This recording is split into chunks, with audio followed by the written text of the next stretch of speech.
জনগণ যদি আপনি তাকে ভালো দেন, সে একটু পরে ইলেকশন হলেও তার কোনো অসুবিধা নাই। ধরেন আপনি আমাকে এখন খাবার দিবেন, তা আপনি আমাকে সুন্দর করে কথা বলছেন, ভালো পরিবেশ, এখানে গরম নাই, আপনি একটু পরে খাবার দিলেও আমার কোনো অসুবিধা নেই। কিন্তু আপনি আমাকে গরমে এখানে খুব অস্থির অবস্থা রাখবেন, তারপরে খাবারও দেরিতে দিবেন, তাহলে তো আমি দুইটাতে ডিসস্যাটিসফাইড হব। পার্টি কি ওনার কথা থেকে একটু শিফট করেছেন। উনি প্রথম যখন কথা বলেছিলেন তখন উনি বলেছিলেন আমরা সহযোদ্ধা আপনাদের, মানে এই বিপ্লবের উনিও একজন সহযোদ্ধা। কিন্তু এখন কিন্তু উনি বলছেন উনি একজন ফ্যাসিলিটেটর, মানে উনি সহযোগী। সহযোদ্ধা সহযোগী করার মধ্যে কিন্তু পার্থক্য আছে। এই বিপ্লবের জন্য, এই আন্দোলনের জন্য, গণ অভ্যুত্থানের জন্য যতগুলো কথা এসেছে তার মধ্যে একটা বড় কথা ছিল যে আমরা একটা সংস্কার করব, আমরা আগের দিনে আর ফিরে যাব না। এবং এটা তো বিএনপিও বলেছে, বিএনপি তো 31 দফা সংস্কার প্রস্তাব দিয়েছে, যেটা বাবুল ভাইয়ের সাথে আমি একটু দ্বিমত করি যে হ্যাঁ ইলেকশন আমরা চাই, কিন্তু কোন ইলেকশন চাই? সবাই বলেছে আমরা আগের জায়গায় ফিরতে চাই না। তাহলে একটা সংস্কারের কথা তো বিএনপিও বলেছে, বিএনপি কিন্তু একটা নতুন আইডিয়া দিয়েছে। সে বলে বিএনপি একা দেয় নাই, আমরা সবাই মিলে দিয়েছি। তারপরে নির্বাচন বিএনপি তো উচিত ছিল এটা করা, বিএনপির উচিত ছিল যে এই সরকারকে দিয়ে মৌলিক সংস্কারগুলো করিয়ে ফেলা। কারণ আপনি বিএনপি সত্যিকার অর্থে তো এখন সবচাইতে পাওয়ারফুল পলিটিক্যাল পার্টি। বিএনপি ক্ষমতায় আসবে, সে এই বাড়িতে বসবাস করবে, তার তো চাওয়া উচিত যারা আছে তারা বাড়িটা ঠিকঠাক করুক। যেই চালাকিটা আপনি বুঝছেন সেটা কেন বিএনপি বুঝছে না? শহীদুল ইসলাম বাবুল, আপনি কথা বলতে চেয়েছিলেন, ছোট করে 30 সেকেন্ড একটু বলুন। আমি যেটা বলছি, বন্ধু ভাই যেটা বললো, মৌলিক কোনো পার্থক্য নাই কথার মধ্যে। যেটা বলছি নির্বাচনের জন্য ধরুন সব বন্দোবস্ত ঠিক আছে, যেমন এরশাদ সরকারের 9 বছর, তারপর কিন্তু আপনারা আপনাদের মানে ব্রেইন চাইল্ড যে সংস্কারগুলো সেগুলো আপনারা নিজ হাতে করতে চান।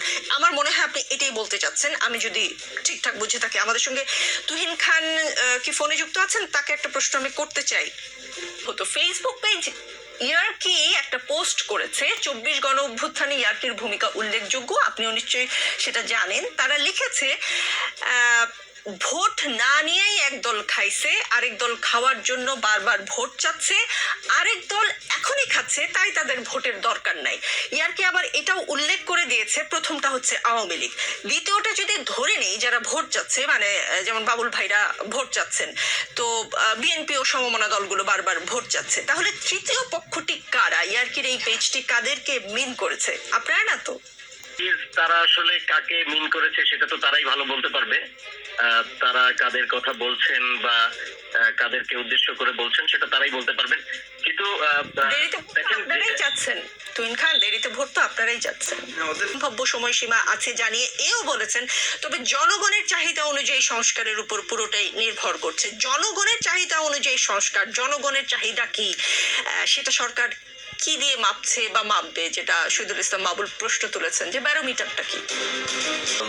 আপনাকে খেয়াল করতে হবে যে আমাদের এখানে জনগণকে প্রতিনিধিত্ব করে কারা? আপনার স্টুডিওতে এই মুহূর্তে যে দুজন আছেন তারা রাজনৈতিক দলের নেতৃত্ব দেন, জনগণকে তারাই প্রতিনিধিত্ব করেন। ওনাদের মতো করে এরকম বেশ কিছু ক্রিয়াশীল গণতান্ত্রিক রাজনৈতিক দল বাংলাদেশে সক্রিয় রয়েছে। এর বাহিরেও সিভিল সোসাইটি রয়েছে এবং ছাত্র সংগঠন রয়েছে, নানান ধরনের ক্রিয়াশীল সংগঠন এখানে সক্রিয় রয়েছে। তারাই জনগণকে প্রতিনিধিত্ব করে। এই জনগণের প্রতিনিধিত্ব যারা করে তারাই ঠিক করবে জনগণ আসলে কি চায়। তাদের সঙ্গে যেটা প্রধান উপদেষ্টা বলেছেন, সরকারের বিভিন্ন পক্ষ থেকে বারবার বলা হচ্ছে যে এই সকল পক্ষের যে মতৈক্য এবং সবার মতামতের ভিত্তিতেই নির্ধারিত হবে কি প্রক্রিয়ায় নির্বাচন হবে, কতটুকু সংস্কার হবে, সংস্কারের আদৌ কোনো প্রয়োজন আছে কিনা, এই বিষয়গুলি সিদ্ধান্ত হবে কখন? যখন ইতিমধ্যে গঠন করে দেওয়া সংস্কার কমিশনগুলির প্রতিবেদন খুব শীঘ্রই আসতে শুরু করবে। সেই প্রতিবেদনে যে সমস্ত রিকমেন্ডেশনসগুলি থাকবে, সেই রিকমেন্ডেশনসগুলির আলোকেই সিদ্ধান্তে আসতে হবে আমাদেরকে যে আমরা কতটুকু সংস্কার চাই, কতটুকু সংস্কার চাই না। আমরা এখনো কেন স্পষ্ট হয়েছে বলে মনে হচ্ছে না আওয়ামী লীগ নির্বাচনে অংশগ্রহণ করুক, এটা বিএনপি চায় কি চায় না? এটা তো বিএনপির মহাসচিব অনেক আগে পরিষ্কার করে বলেছেন যে কাউকে নির্বাচন থেকে বাইর করে দেওয়া, প্রত্যাখ্যান করা, এটা আমাদের বিএনপির কাজ না। আওয়ামী লীগ অন্যায় করেছে, অপরাধ করেছে, যাই করেছে তার বিচার হতে পারে এবং এই ধরনের কি নিষেধাজ্ঞা দেওয়া জামাতের বিরুদ্ধে দেওয়া হয়েছিল বা যার বিরুদ্ধে দেওয়া হয়েছিল এর পরিণাম ভালো হয় না। বিএনপি বলছে এটা একটা জনগণের মধ্যে, মানুষের মধ্যে ছেড়ে দিলে আমার মনে হয় বলে আওয়ামী লীগ যে বলেছে যে ভোট না নিয়েই একদল খাইছে, আরেক দল খাওয়ার জন্য বারবার ভোট চাচ্ছে, আরেক দল এখনই খাচ্ছে, তাই তাদের ভোটের দরকার নেই। তারা আবার এটাও স্পষ্ট করেছে প্রথম দলটি হচ্ছে আওয়ামী লীগ, যারা ভোট না নিয়েই একদল খাইছে, তো দ্বিতীয় দলটি যদি বারবার ভোট চাচ্ছে, বিএনপি এবং সমমনা দলগুলো বারবার ভোট চাচ্ছে, তাদেরকে ধরে দ্বিতীয় দল, তৃতীয়টি তাহলে কারা? এখনই খাচ্ছে তাই তাদের ভোটের দরকার নেই, ভোটের এখনই দরকার নেই আপনাদেরকে মিন করলো কিনা? ধন্যবাদ আপনাকে। এই অ্যাপ্রোচটা আসলে একটা বিরাজনীতিকীকরণের দিকে যাওয়ার অ্যাপ্রোচ, এবং এই যে মানে যারাই রাজনীতি করে তারাই খায় এবং এর মধ্যে খাওয়া ছাড়া আর কিছুই নাই, এই যে কথাটা বলা, এই কথাটা বলে আসলে আমরা দেখেছি 90-এর দশক থেকে আমাদের এখানকার তরুণ প্রজন্মকে এক ধরনের রাজনীতি বিমুখ করে রাখা হয়েছে, এবং এই অভ্যুত্থানের মধ্য দিয়ে তরুণ প্রজন্ম যখন আবার রাজনীতি করা বা রাজনীতির নতুন একটা রাজনীতির স্বপ্ন যখন তারা দেখছে, তখন আবারও সেই পুরাতন স্টাইলেই যে জোক, আমার মনে হয় যে ইয়ার্কির জোকের ধরন পরিবর্তন করা দরকার। এটা হলো আমার প্রথম কথা। দ্বিতীয় কথা, খাচ্ছে। আর এই যে বিএনপি নামের নিষ্ঠুর সমালোচনা, কেউ কেউ বলছেন দলগতভাবে বিএনপি চাঁদাবাজি করছে। না না, আমার কথা শুনে মঈন খানের কথা কোনো ব্যত্যয় নাই। উনি বলেছেন যিনি অন্যায় করবেন, নীতি আদর্শ যদি না থাকে, অবশ্যই তার পরিণতি ইতিহাস নির্ধারিত, এটা তো সত্য কথা।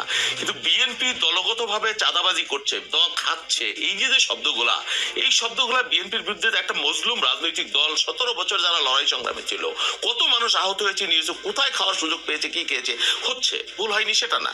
দল হিসেবে বিএনপির বিস্তীর্ণ, আমার দলের কর্মী বেশি, অনেক গুণ বেশি, সমস্ত রাজনৈতিক দল মিলে জানা আমার তার চাইতে বেশি। এখনকার বাস্তবতায় সারা বাংলাদেশে প্রত্যন্ত অঞ্চলে কে কোন জায়গায় কোনো অন্যায় করেছে, বিএনপির দল হিসেবে কোথায় কাকে কিভাবে প্রোটেকশন দিয়েছে আপনি আমাকে বলতে পারবেন? রাজনৈতিক দল হিসেবে বিএনপির হাতে কি আছে? বিএনপিকে রাষ্ট্র ক্ষমতায় আছে, গ্রেপ্তার করছে না কারণ সরকারের উইংস আছে, সমস্ত বাহিনী আছে। বিএনপির চেয়ারম্যান এটাও বলেছেন যে বিএনপির নামে কেউ চাঁদাবাজি করলে ধরে বেঁধে পুলিশে দিয়ে দিবেন। আমরা অসংখ্য বহিষ্কার করেছি, আমরা নিজেরা মামলা দিয়েছি, তারপরও আপনারা বলছেন দল হিসেবেই মনে হয় বিএনপি চাঁদাবাজি। কি মনে হয় সরকার কেন গ্রেফতার করছে না? সেটা আপনারা বলতে পারবেন, সরকারকে জিজ্ঞেস করেন। জি জি, চাঁদাবাজি করছেন তাদেরকে সরকার কেন গ্রেফতার? তো নিয়ে আমি যাই মুজিবুর রহমান মঞ্জুর কাছে। শহীদুল ইসলাম বাবুল জানেন না আসলে বিএনপিতে যারা চাঁদাবাজি করছেন তাদেরকে সরকার কেন গ্রেফতার করছে না, আপনি জানেন? না, দেখুন, এখানে একটা বিষয় সেটাও তো একটা প্রশ্ন উল্লেখ করা প্রয়োজন যে বিএনপি সত্যিকার অর্থেই বিএনপির মতো বিশাল বড় রাজনৈতিক দল, তার সারা দেশে ছড়িয়ে ছিটিয়ে আছে নেতাকর্মী।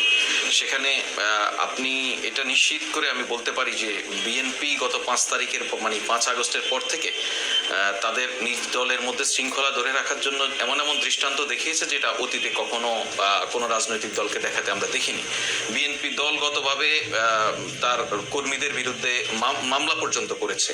সুতরাং বিএনপির হাইকমান্ড থেকে যদি বলি নেতা কর্মীদের প্রতি একটা বার্তা পরিষ্কার, সেটা আমরা দেখতে পাচ্ছি। আর বিভিন্ন জায়গায় যে অভিযোগ উঠছে, এখন আপনিও প্রশ্ন করছেন, ভাইও প্রশ্ন করছে যে কেন সরকার অ্যারেস্ট করছে না। সরকার বিএনপি, আওয়ামী লীগ, জামাত, জাতীয় পার্টি এরকম করে কাউকে অ্যারেস্ট করছে না। সরকার একটু মানুষকে যদি সুবিধা দিত সেটাও খুবই গুরুত্বপূর্ণ কথা বলেছেন। জনগণ দিন শেষে শান্তিতে থাকতে চায়, বাজারটা কম দামে করতে চায়, যানজট মুক্ত শহর চায়, গ্যাস ইলেকট্রিসিটি ঠিকঠাক মতন সাপ্লাই চায়, আর এই তো খুব বেশি করে না। সেই বিষয়টি সকলের মাথায় থাকলে বোধহয় রাজনীতির এই আলাপ চালানো আমাদের জন্য সহজ হবে। চলতে থাকবে রাজনীতির আলোচনা। আগামী বৃহস্পতিবার রাত 9টায় আবার দেখা হবে।